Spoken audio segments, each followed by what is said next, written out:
আসসালামু আলাইকুম, শুভ সন্ধ্যা। আমি doctor Sifat, health tips by doctor Sifat এই পেজে আমি এখন থেকে নিয়মিত কিছু ভিডিও দিতে থাকবো। আজকে আমি একদম অল্প করে ছোট করে ডেঙ্গুর বিষয়ে কিছু কথা বলবো। এটা আমার প্রথম দিকের ভিডিও। আমি কোভিডের সময় অনেক ভিডিও বানিয়েছিলাম।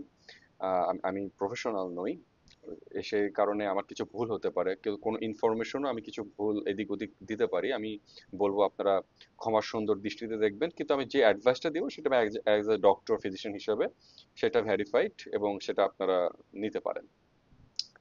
প্রথমত ডেঙ্গি ফিভার, ডেঙ্গু ফিভার আমি কথা বলতে চাই। এই ভাইরাসটা, আমি নিজেও এর পেশেন্ট ছিলাম। আমি হয়তোবা একবারই হাসপাতালে ভর্তি হয়েছিলাম সেটা ডেঙ্গি নিয়ে। তো ডেঙ্গি সম্পর্কে বা ডেঙ্গু ভাইরাস সম্পর্কে আমার কিছু কথা রয়েছে। ডেঙ্গু ভাইরাস সম্পর্কে ন্যাশনাল গাইডলাইন রয়েছে, সবকিছু রয়েছে।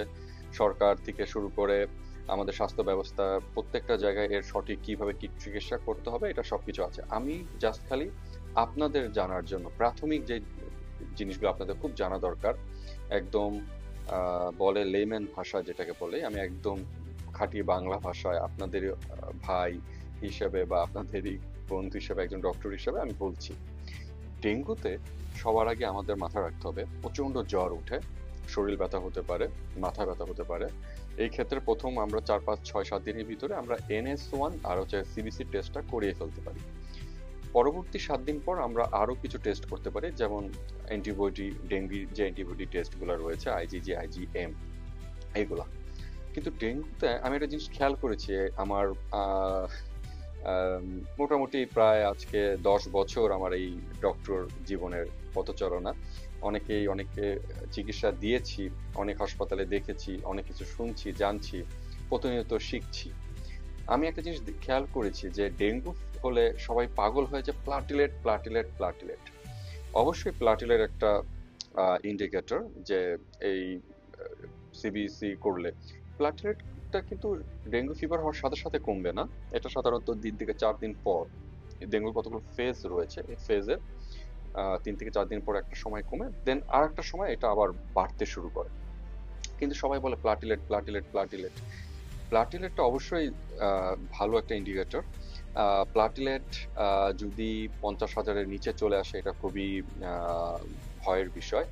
আমি নিজেও আমি নিজেও 20,000 15,000 প্লাটিলেট হয়ে গেছে এরকম পেশেন্টকে আমি নিজেই চিকিৎসা দিয়েছি। আমি হাসপাতালে হোক বা বাসায় হোক, কারণ একটা সময় গত বছর আগের বছর আমার ঠিক মনে নেই যে হাসপাতালে কোনো জায়গাই ছিল না, যে হাসপাতালে যে চিকিৎসা নিবে। তো ডেঙ্গুতে প্লাটিলেট কাউন্টটা কম হতে পারে, কিন্তু ব্লিডিং পয়েন্ট থেকে যদি ব্লিডিং না হয় তাহলে এটা গুড সাইন, সেটা নিয়ে আমাদের ভয়ের কিছু নেই। কিন্তু আমাদের প্রধান যে ভয়টা, যেটা আমি বারবার বলি, এটা আমার কারো মাথায় থাকে না আসলে, সেটা হচ্ছে যে আমাদের শরীরে পর্যাপ্ত পানি আছে কিনা। আমাদের শরীরের ভিতরে বিভিন্ন ইনফ্লামেশনের কারণে আমাদের যে ফ্লুইডটা অন্য শরীর থেকে অন্য কম্পার্টমেন্টে চলে যায়, ব্লাড প্রেশার ফল করে। এটা সবচেয়ে ভয়, প্লাজমা লিকেজ হয়ে আহ, পানির পরিমাণ কমে যায়। এই জিনিসটার দিকে আমাদের সবার আগে খেয়াল রাখতে হবে। এটা একজন ফিজিশিয়ান সিবিসি করে প্রেশার মেপে তার ডিহাইড্রেশনের সাইন থেকে বলে দিতে পারে। পাশাপাশি আপনারা খেয়াল করবেন যে যারা ডেঙ্গি পেশেন্টের দিনে অ্যাটলিস্ট 5 থেকে 6 বার, কিছু কিছু ক্ষেত্রে বাচ্চাদের ক্ষেত্রে 4 বার বলা রয়েছে, কিছু কিছু ক্ষেত্রে এটা মেডিকেল টার্ম রয়েছে, যেমন আমরা বলি 0.5 to 1 ml/kg/hour তার ইউরিন আউটপুট হইতে হবে। কিন্তু এত কিছু বললে আপনারা মাথায় রাখতে পারবেন না যে আপনাকে ঘন ঘন প্রস্রাব হচ্ছে কিনা। হ্যাঁ, দিনে 7 8 বার 10 বার, কেন আমরা প্রচুর পানি খেতে বলি, প্রস্রাব হচ্ছে কিনা এটার দিক খেয়াল রাখতে হবে। দ্বিতীয়ত আপনার প্রেশারটা মেপে আপনার নর্মাল যে প্রেশার তার থেকে অনেক বেশি ফল করছে কিনা, ডায়াস্টোলিক সিস্টোলিক, এটার দিকে খেয়াল রাখতে হবে।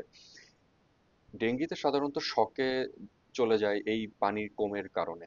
এইটাই হচ্ছে বড় আমাদের ভয়। তো যদি দেখেন আপনার প্রস্রাব কমে যাচ্ছে, প্রেশার কমে যাচ্ছে, জিহ্বা শুকিয়ে আসছে, তাহলে বুঝতে পারবেন যে আপনাকে এখন হাসপাতালে ভর্তি হয়ে বা একজন ডক্টরের পরামর্শে আপনাকে ফ্লুইড নিতে হবে। ন্যাশনাল গাইডলাইনে সবকিছু সুন্দর করে লেখা রয়েছে। আমার তাহলে কথা একটাই, অবশ্যই প্লাটিলেট একটা বিষয়। প্লাটিলেট কমে গেলে অনেক ধরনের সমস্যা হতে পারে, কিন্তু এটা একটা ম্যাজিকের মতন, একটা সময় বেশিরভাগ রুগীর এই প্লাটিলেটটা বাড়তে শুরু করে, আর যখন বাড়তে শুরু করে তখন বাড়তেই থাকে। তো সবার আগে আপনাকে মনে করতে হবে আপনাকে আপনার শরীরের পানির পরিমাণটা ঠিক রাখতে হবে। প্রচুর পরিমাণ পানি খাবেন, স্লাইন খাবেন, ফলের রস খাবেন। তাহলে আপনি এই বিপদ থেকে প্রায় অনেকটা এই বিপদ থেকে বের হয়ে আসতে পারবেন। আমার একটাই মেসেজ যে প্লাটিলেটের বিষয়ের পাশাপাশি শরীরে সঠিক পরিমাণ পানি আছে কিনা এটা খেয়াল করাটা ততটাই জরুরি এবং খুবই এটার দিকে আমাদের খেয়াল রাখতেই হবে। এবং যাদের এর আগে একবার দুবার ডেঙ্গি ফিভার হয়েছে বা ডেঙ্গু হয়েছে তাদের ক্ষেত্রে আমার পরামর্শ সরাসরি ডক্টরের শরণাপন্ন হয়ে ডক্টরের কাছে যেয়ে আপনারা একটা ফলো আপের ভিতর থাকবেন, কারণ তাদের ক্ষেত্রে খারাপ কিছু হওয়ার সম্ভাবনা একটু বেশি। ধন্যবাদ। আমার পাশে আমার সাথেই থাকবেন। আমার ভিডিও কেমন লাগলো কমেন্ট বক্সে জানাবেন। আহ শুভরাত্রি।